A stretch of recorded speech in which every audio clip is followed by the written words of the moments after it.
Hello दोस्तों, आपके अपने स्टडी चैनल सार्क जीके में आप सभी का स्वागत है। दोस्तों, हमारे इस वीडियो सीरीज का नाम है हिंदी व्याकरण।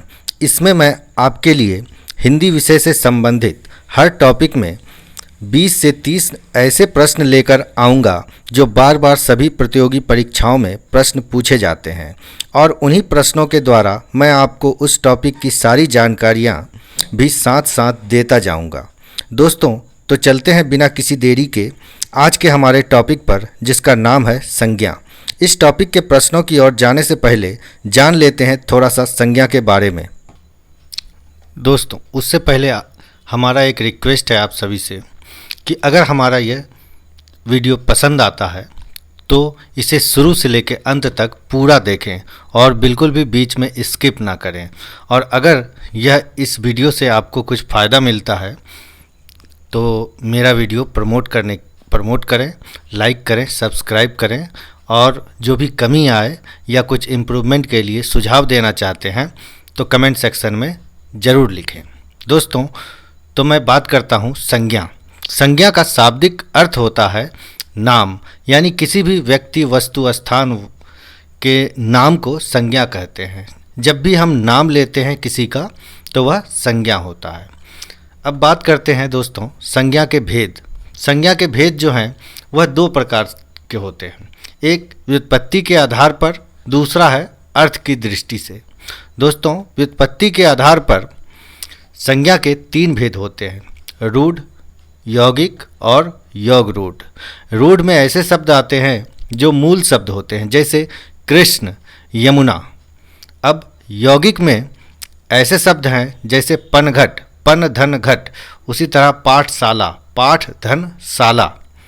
अब तीसरा भेद जो है योग रूढ़, इसमें जैसे जलज है, जलज हमारा है योग रूढ़। दोस्तों, जलज का शाब्दिक अर्थ होता है जल में उत्पन्न वस्तु। जब हम जलज शब्द का इस्तेमाल जल में उत्पन्न वस्तु के अर्थ में करते हैं, यानी उसके शब्द के अर्थ से करते हैं इस्तेमाल, तो यह यौगिक होता है। लेकिन जब जलज शब्द का अर्थ कमल के अर्थ में करते हैं, जब जलज शब्द का उपयोग हम कमल के अर्थ में करते हैं तो योग रूढ़ हो जाता है। योग रूढ़ में दोस्तों जो भी शब्द होते हैं वे अपने शाब्दिक अर्थ में यूज नहीं होते हैं, उसका अर्थ कुछ तीसरा ही निकलता है, कुछ खास होता है। तो समझ में आ गया, व्युत्पत्ति के आधार पर संज्ञा के तीन भेद होते हैं। पहला है रूढ़, दूसरा है यौगिक, तीसरा है योग रूढ़। अब अर्थ की दृष्टि से संज्ञा के भेद, यह 5 भेद होते हैं, व्यक्तिवाचक संज्ञा, जातिवाचक संज्ञा, द्रव्यवाचक संज्ञा और समूहवाचक संज्ञा, लास्ट का है भाववाचक संज्ञा। 5 भेद होते हैं। दोस्तों, यही बार बार क्वेश्चन एग्जाम में पूछा जाता है। अर्थ की दृष्टि से जो 5 भेद होते हैं, इन्हीं में से ज़्यादातर सवाल पूछे जाते हैं। दोस्तों, व्यक्तिवाचक संज्ञा किसी खास व्यक्ति, स्थान या वस्तु का बोध कराती है, जैसे राम, पटना, गंगा। दोस्तों, राम यह किसी खास व्यक्ति का नाम है, पटना किसी खास जगह का नाम है और गंगा जो है किसी खास नदी का नाम है। तो यह राम, पटना और गंगा जो है व्यक्तिवाचक संज्ञा है, यानी किसी खास व्यक्ति, स्थान या वस्तु का बोध कराती है। अब आते हैं दूसरा जो हमारा है जातिवाचक संज्ञा, एक ही प्रकार की वस्तुओं का बोध कराती है, इसमें पूरी जाति का बोध कराती है, जैसे नदी, लड़की और पर्वत। नदी, इसमें सारी नदी का बोध, मतलब नदी से सारा नदी का बोध होता है, और लड़की से सारा लड़की और पर्वत से सारे पर्वत। दोस्तों, अगला है हमारा द्रव्यवाचक संज्ञा। द्रव्यवाचक संज्ञा से उस सामग्री या पदार्थ का बोध होता है जिससे कोई वस्तु बनी है, जैसे सोना, चांदी, तेल, पानी, घी, धुआं, ऑक्सीजन। जब भी हम दोस्तों द्रव्यवाचक संज्ञा बात करते हैं तो या तो ठोस होगा या द्रव होगा या गैस होगा। ठोस में सोना, चांदी या अन्य धातु, द्रव में तेल, पानी, घी या और तरल पदार्थ, गैसीय में धुआं, ऑक्सीजन आदि। तो यानी द्रव्यवाचक संज्ञा 3 प्रकार के पदार्थ होते हैं, ठोस पदार्थ, द्रव पदार्थ और गैस पदार्थ। ये सारे द्रव्यवाचक संज्ञा में आते हैं। चौथा हमारा भेद है समूहवाचक संज्ञा। समूहवाचक संज्ञा से किसी समूह या समुदाय का बोध होता है, जैसे टीम, सभा और समिति या आयोग। दोस्तों, जब हम बात करते हैं टीम की, तो टीम के सभी सदस्य मिलकर समूह बनाते हैं। उसी प्रकार सभा में सभा के सभी सदस्य मिलकर समूह बनाते हैं। उसी तरह समिति या आयोग। समूहवाचक संज्ञा से किसी समूह या समुदाय का बोध होता है। क्लियर है दोस्तों? अब चलते हैं भाववाचक संज्ञा। भाववाचक संज्ञा वैसे शब्द हैं जिससे किसी भाव, गुण, दशा आदि का ज्ञान होता है, जैसे क्रोध, मिठास, यौवन आदि। क्रोध से दोस्तों, क्रोध एक भाव है, मिठास एक गुण है और यौवन एक दशा है या अवस्था है। तो क्लियर हो गया दोस्तों। अब चलते हैं हम आज के हमारे जो टॉप 30 सवाल हैं जो बार बार एग्ज़ाम में पूछे जाते हैं। दोस्तों, यहाँ मैं जितने भी सवाल बताऊंगा, ऊपर जो है सबसे ऊपर उस क्वेश्चन के बारे में दिया गया है कि किस एग्ज़ाम में यह क्वेश्चन पूछा गया है। दोस्तों, जितने भी क्वेश्चन यहाँ मैं डिस्कस करूँगा किसी न किसी एग्ज़ाम में पूछा गया है और बार बार यही क्वेश्चन रिपीट होते हैं। तो ऐसे मैं टॉप 30 क्वेश्चन लाया हूँ। इसी में दोस्तों मैं संज्ञा से संबंधित जितनी भी जानकारी है मैक्सिमम देने की कोशिश करूँगा, इसी के आंसर को समझा कर। ठीक है दोस्तों?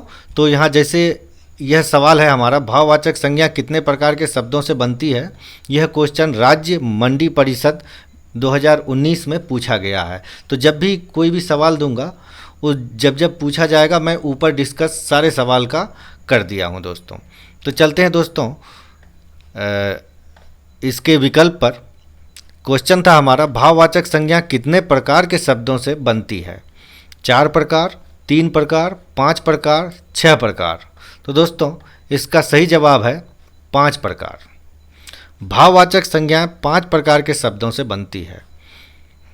पहला है जातिवाचक संज्ञाओं से, जैसे बूढ़ा जो जातिवाचक संज्ञा है से बनता है हमारा भाववाचक संज्ञा क्या बनता है? बुढ़ापा। बूढ़ा है हमारा जातिवाचक संज्ञा और बुढ़ापा है भाववाचक संज्ञा। उसी प्रकार पंडित ये जातिवाचक संज्ञा है और पंडिताई क्या है? भाववाचक संज्ञा, एक भाव है। तो जातिवाचक संज्ञाओं से दूसरा है हमारा सर्वनामों से। सर्वनामों से कैसे? जैसे अपना, अपना क्या है? सर्वनाम है। सर्वनाम से क्या बनेगा? अपनापन, यह भाववाचक संज्ञा में आता है। अपना से अपनापन। उसी तरह से स्व, स्व क्या है? ये सर्वनाम है। स्व से स्वत्व, यानी जातिवाचक संज्ञाओं से भाववाचक संज्ञा बनते हैं, सर्वनामों से भी और विशेषणों से, अव्ययों से और क्रियाओं से। इसे मैं एक एक करके समझा रहा हूँ। जातिवाचक संज्ञाओं से तो मैं बता दिया। बूढ़ा से, जैसे बूढ़ा क्या है? जातिवाचक संज्ञा है। बूढ़ा से क्या भाववाचक संज्ञा बनेगा? बुढ़ापा। उसी प्रकार से सर्वनाम से जो बनता है, अपना क्या है? अपना एक सर्वनाम है और अपना से क्या भाववाचक सर्वनाम संज्ञा बनेगा? अपनत्व, अपनापन, अपनापन बनेगा। अपनापन क्या है? भाववाचक संज्ञा है। उसी प्रकार से विशेषणों से, चतुर क्या है? विशेषण है। चतुर से क्या भाववाचक संज्ञा बनेगा? चतुरता। उसी तरह से मीठा से मिठास। अब अव्ययों से धिक, धिक क्या है? अव्यय है। अव्यय से क्या बनेगा? धिक्कार। धिक्कार क्या है? भाववाचक संज्ञा। दूर से दूरी। उसी प्रकार क्रियाओं से चढ़ना, चढ़ना क्या है? एक क्रिया है। चढ़ना से क्या बनेगा हमारा भाववाचक संज्ञा? चढ़ाई। उसी प्रकार लिखना, लिखना से लेख आदि। अब चलते हैं दोस्तों हमारे दूसरे प्रश्न की ओर। व्युत्पत्ति के आधार पर संज्ञा के कितने भेद होते हैं? तो दोस्तों विकल्प है 2, 3, 5 और 6। तो दोस्तों इसका सही जवाब क्या है? 3, जो कि मैं अभी बताया था आपको। दोस्तों मैं कोई भी चीज़ अगर बार बार आपको अपने स्लाइड में बता रहा हूँ, आगे की वीडियो में बता रहा हूँ, तो यह सिर्फ इसलिए है, मेरा प्रयास है कि आपको हमारे वीडियो को सुनने भर से ही संज्ञा से संबंधित जितनी भी जानकारी दूंगा और बार बार बताऊंगा तो आपको यह दिमाग में बैठ जाएगा, रटा चला जाएगा और दोबारा आपको इसके लिए कोई एक्स्ट्रा मेहनत करने की आवश्यकता नहीं है दोस्तों। तो इसीलिए मैं कुछ चीज़ें बार बार उसके डिस्क्रिप्शन में बार बार रिपीट कर रहा हूँ, इससे आप बिल्कुल भी परेशान मत होइए और मैं आपका बिल्कुल भी ज़्यादा समय नहीं लूँगा। तो चलते हैं दोस्तों, जो हमारा प्रश्न था, व्युत्पत्ति के आधार पर संज्ञा के कितने भेद होते हैं? तो आंसर है 3 भेद। व्युत्पत्ति के आधार पर संज्ञा 3 प्रकार की होती है। कौन कौन से? रूढ़ संज्ञा, यौगिक और योग रूढ़। रूढ़ में क्या होगा? जैसे कृष्ण, यमुना, गंगा आदि। यौगिक में क्या होगा? पनघट, पाठशाला आदि। योग रूढ़ में क्या आएगा? जलज या लंबोदर।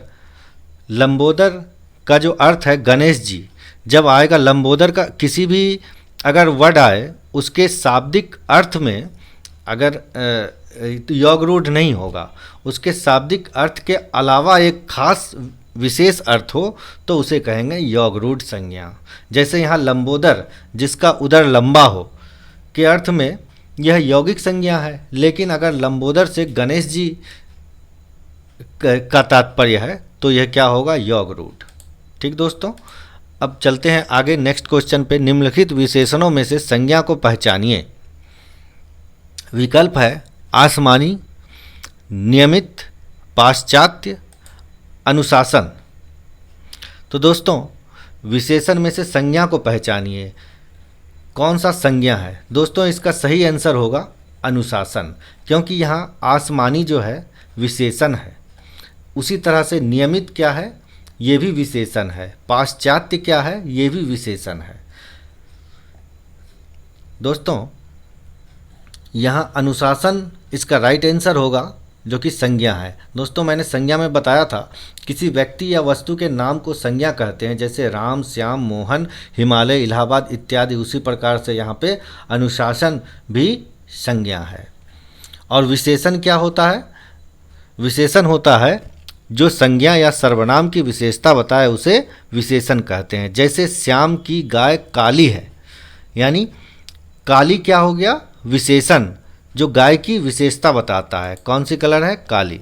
ठीक दोस्तों, अब चलते हैं नेक्स्ट क्वेश्चन की ओर। शब्द प्रकार के आधार पर मनुष्यता शब्दों का कौन सा भेद है? विकल्प है गुणवाचक विशेषण, जातिवाचक संज्ञा, भाववाचक संज्ञा और प्रेरणार्थक क्रिया। तो दोस्तों, इसका सही जवाब होगा ऑप्शन नंबर 3, भाववाचक संज्ञा। भाववाचक संज्ञा जो शब्द पदार्थों की अवस्था, गुण, दोष, धर्म, दशा, स्वभाव आदि का बोध कराते हैं उन्हें भाववाचक संज्ञा कहते हैं। जैसे बुढ़ापा, मिठास, मानवता, मनुष्यता, परायापन इत्यादि। उसी प्रकार से यहाँ पे मनुष्यता जो दिया गया है ये क्या है? भाववाचक संज्ञा है। अब क्लियर है दोस्तों? चलते हैं हमारे अगले प्रश्न की ओर। इनमें से कौन सा शब्द भाववाचक संज्ञा नहीं है? ऑप्शन है मनाही, विद्वता, सोना, खुशी। तो इसका सही जवाब क्या होगा दोस्तों? सोना। सोना क्या है? द्रव्यवाचक संज्ञा है। और प्रश्न में हमारा क्या पूछा था? इनमें से कौन सा शब्द भाववाचक संज्ञा नहीं है? यानी मनाही जो है यह भाववाचक संज्ञा है। विद्वता भी क्या है? एक भाव है, विद्वता भाववाचक संज्ञा। खुशी क्या है? यह भी एक भाव है, भाववाचक संज्ञा। तो बचा क्या हमारा? सोना, जो कि क्या है? द्रव्यवाचक संज्ञा है। क्लियर है दोस्तों? अब चलते हैं हमारे अगले प्रश्न की ओर। हिमालय किस प्रकार की संज्ञा है? दोस्तों, इसका जवाब तो आप लोग जानते ही होंगे बिना कोई विकल्प के। हिमालय क्या है? व्यक्तिवाचक संज्ञा, क्योंकि किसी एक खास पर्वत के बारे में बात हो रही है। तो दोस्तों, व्यक्तिवाचक संज्ञा क्या होता है? व्यक्तिवाचक संज्ञा जिस शब्द से किसी खास वस्तु, व्यक्ति, स्थान, आकृति का बोध हो उसे व्यक्तिवाचक संज्ञा कहते हैं। यहाँ दोस्तों जो दिया गया है हिमालय, हिमालय किसी एक खास पर्वत का नाम है, इसीलिए ये क्या है? व्यक्तिवाचक संज्ञा। अब चलते हैं हमारे अगले प्रश्न की ओर। लड़का कौन सी संज्ञा है? विकल्प है व्यक्तिवाचक संज्ञा, जातिवाचक संज्ञा, भाववाचक संज्ञा, समूहवाचक संज्ञा। दोस्तों, इसका सही जवाब क्या होगा?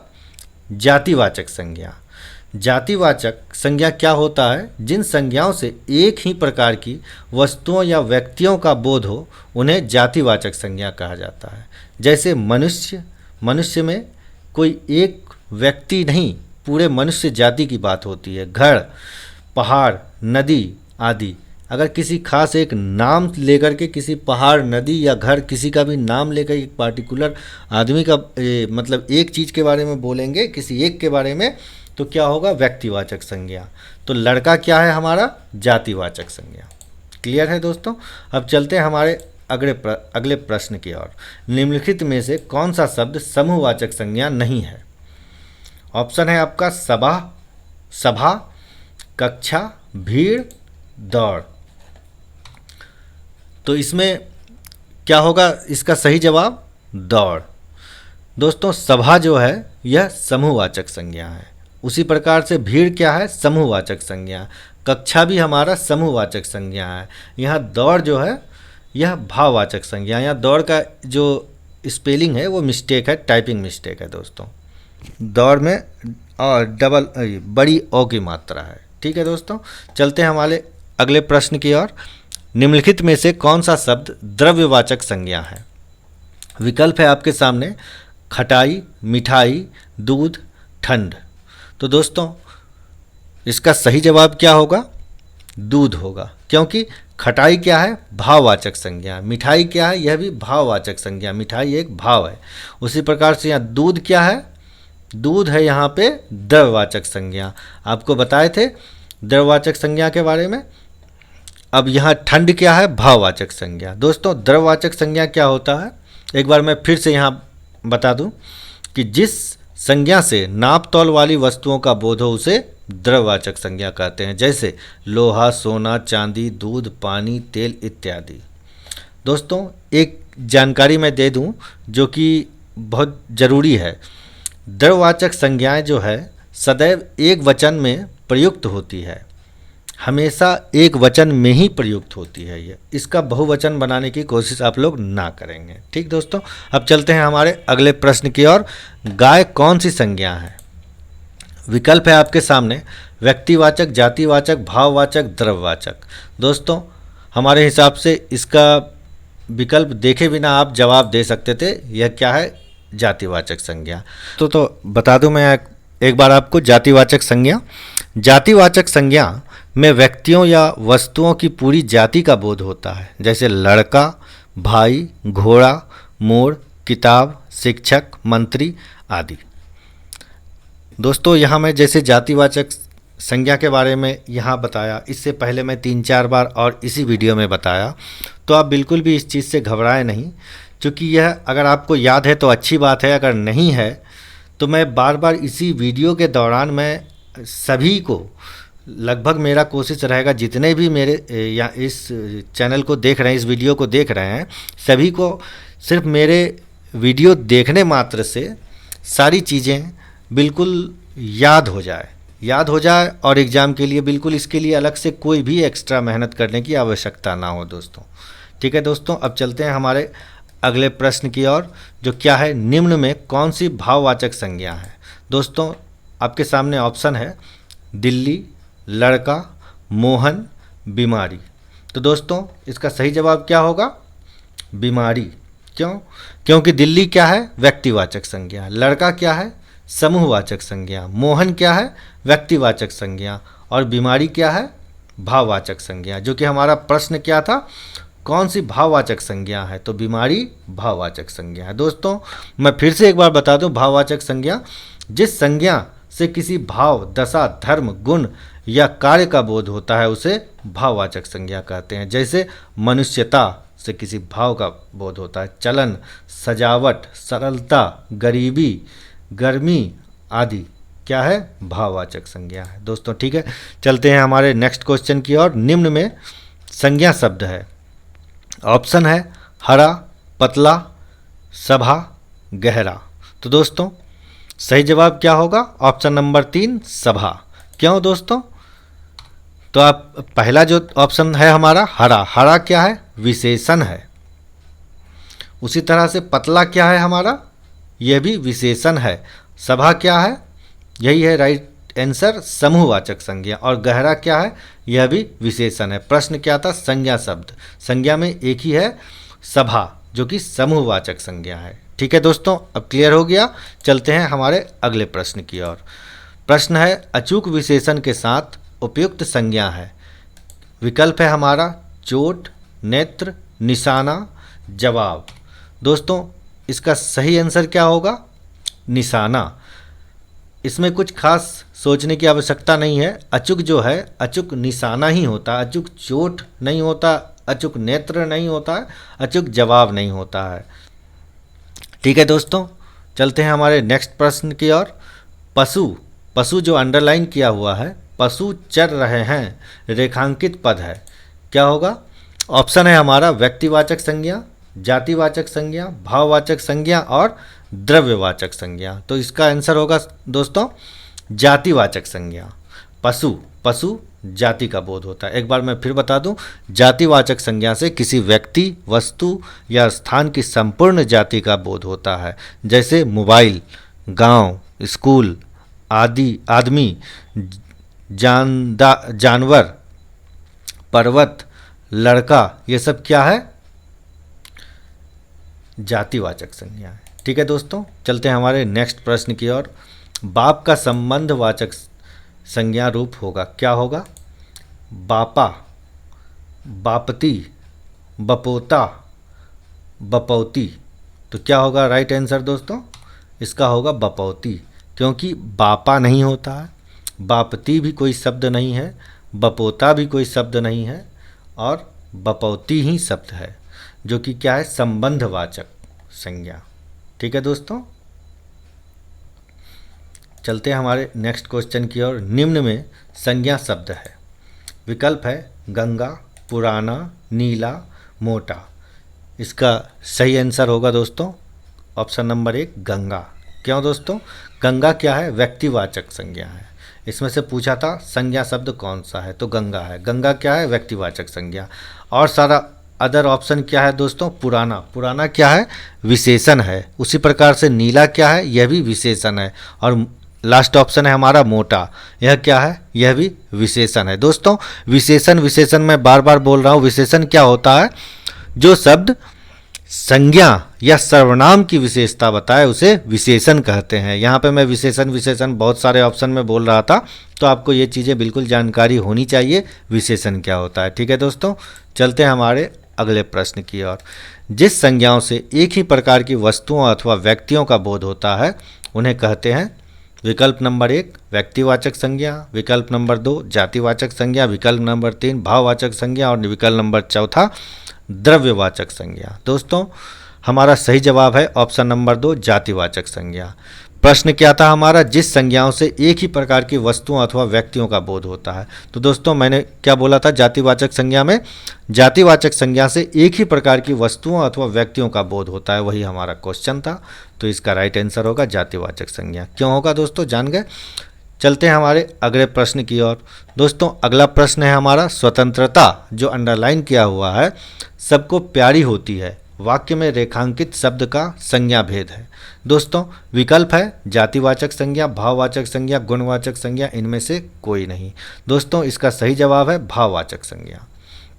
स्वतंत्रता, स्वतंत्रता क्या है दोस्तों? भाववाचक संज्ञा है। भाववाचक संज्ञा वैसे शब्द होते हैं जो किसी भाव, गुण, दशा आदि का बोध कराए, जैसे लालिमा, मिठास, घृणा, यौवन, क्रोध आदि। ठीक है दोस्तों, चलते हैं हमारे नेक्स्ट क्वेश्चन की ओर। निम्नलिखित में से किस विकल्प में सभी शब्द भाववाचक संज्ञा शब्द है? ऑप्शन है हमारा अमीर, गरीब, समूह, मिठास। दूसरा है जवानी, खटास, पुस्तक, गंगा। तीसरा है रसाला, कड़वाहट, बुढ़ापा, उन्नति। चौथा है धैर्य, चालाकी, उदासी और है सूर्य। तो दोस्तों ऑप्शन नंबर 3 जो है यही होगा हमारा सही जवाब। क्यों दोस्तों? क्योंकि यहाँ पे रसीला जो है यह क्या है? भाववाचक संज्ञा है। उसी प्रकार से करवाहट क्या है? यह भी भाववाचक संज्ञा है। बुढ़ापा क्या है? यह भी भाववाचक संज्ञा है। और उन्नति क्या है? भाववाचक संज्ञा। यानी ऑप्शन नंबर 3 जो है इसमें जितने भी शब्द हैं सब भाववाचक संज्ञा है दोस्तों। ठीक है, तो भाववाचक संज्ञा में क्या बताया था दोस्तों? भाववाचक संज्ञा से किसी भाव, गुण, दशा आदि के ज्ञान का बोध होता है, जैसे नारित्व, वीरता, थकान, समीपता आदि। ठीक है दोस्तों, अब चलते हैं हमारे अगले प्रश्न की ओर। जातिवाचक संज्ञा शब्द है, विकल्प नंबर 1 कामायनी, दूसरा है आम, तीसरा है रसीला, चौथा है वकील। तो दोस्तों जातिवाचक संज्ञा शब्द क्या होगा? वकील। ठीक है दोस्तों, आप जानते हैं जातिवाचक संज्ञा, एक बार मैं फिर से बता दे रहा हूँ। जातिवाचक संज्ञा शब्द, जातिवाचक संज्ञा जो है शब्द से उसकी संपूर्ण जाति का बोध होता है, जैसे मनुष्य, नदी, भैंस, वकील, नगर, डॉक्टर आदि। ये सारे क्या हैं? संपूर्ण जाति का बोध होता है। ठीक है दोस्तों, चलते हैं हमारे अगले प्रश्न की ओर। निम्नलिखित विकल्पों में से किस विकल्प में सभी शब्द व्यक्तिवाचक संज्ञाएं हैं?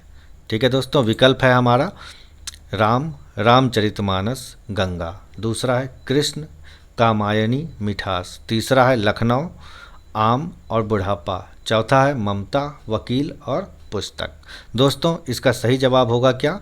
ऑप्शन नंबर 1 राम, क्योंकि राम जो है निश्चित कोई एक व्यक्ति है। रामचरितमानस क्या है? यह भी निश्चित ग्रंथ है। और गंगा जो है निश्चित नदी है। दोस्तों मैं बताया था आपको व्यक्तिवाचक संज्ञा क्या होता है। व्यक्तिवाचक संज्ञा से किसी वस्तु, व्यक्ति, स्थान का बोध होता है, जैसे वाराणसी, रामायण, रामचरितमानस, गंगा, मोहन इत्यादि। क्लियर है दोस्तों? कोई डाउट नहीं होनी चाहिए। अगर है तो आप मेरे कमेंट सेक्शन में बताएं, मैं पूरा कोशिश करूंगा। और कोई भी प्रश्न संज्ञा से संबंधित आपके दिमाग में आए तो कमेंट सेक्शन में आप ज़रूर लिखें। मैं पूरी कोशिश करूंगा आपको बिल्कुल समय से एक्सप्लेनेशन देने की। ठीक है दोस्तों, चलते हैं हमारे अगले प्रश्न की ओर। राज्यपाल में कौन सा संज्ञा है? विकल्प है आपके सामने व्यक्तिवाचक, जातिवाचक, भाववाचक, समूहवाचक। तो दोस्तों इसका सही जवाब क्या होगा? जातिवाचक। दोस्तों जातिवाचक के बारे में एक बार मैं फिर से बता दूं। जातिवाचक संज्ञा से एक ही प्रकार की वस्तुओं अथवा व्यक्तियों का बोध होता है। विभिन्न संबंधियों, व्यवसायों, पदों और कार्यों का नाम जातिवाचक संज्ञा होता है। यहाँ पे ये क्या है? राज्यपाल। राज्यपाल क्या हो गया?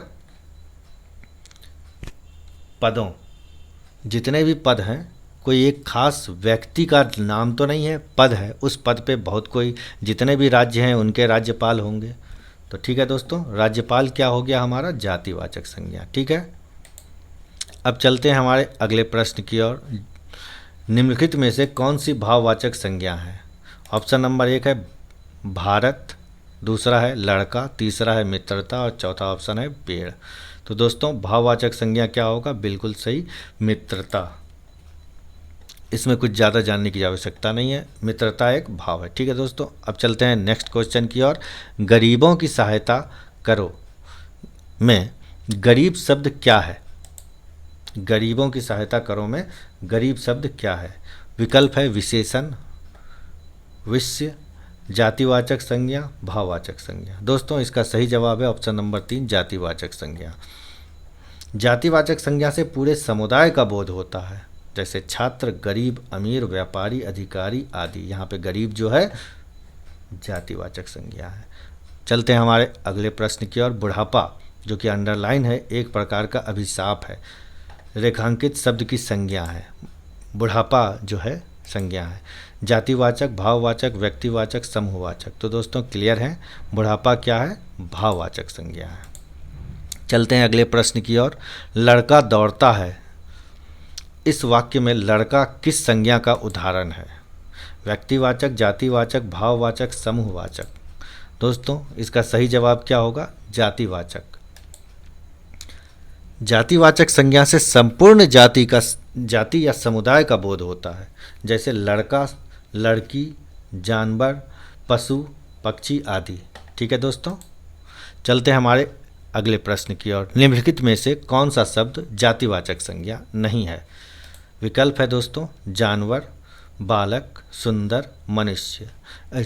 पहला ऑप्शन था जवान। ठीक है दोस्तों, जवान, बालक, सुंदर, मनुष्य। तो सही जवाब क्या होगा दोस्तों? सुंदर। प्रश्न क्या है हमारा? जातिवाचक संज्ञा नहीं है। जवान जो है जातिवाचक संज्ञा है, बालक जातिवाचक संज्ञा है, सुंदर जो है हमारा विशेषण है। ठीक है दोस्तों, और चौथा ऑप्शन जो है हमारा मनुष्य, यह भी जातिवाचक संज्ञा है। क्लियर है दोस्तों? सुंदर शब्द किसी व्यक्ति, वस्तु की विशेषता बताता है। सुंदर विशेषण शब्द है, यह जातिवाचक संज्ञा नहीं है। ठीक दोस्तों।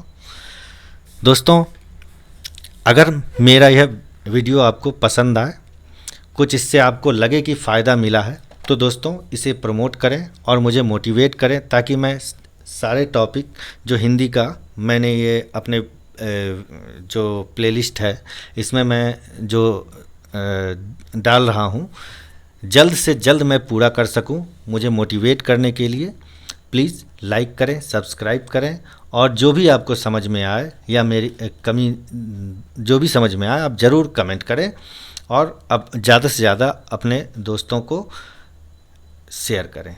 ठीक है दोस्तों, धन्यवाद।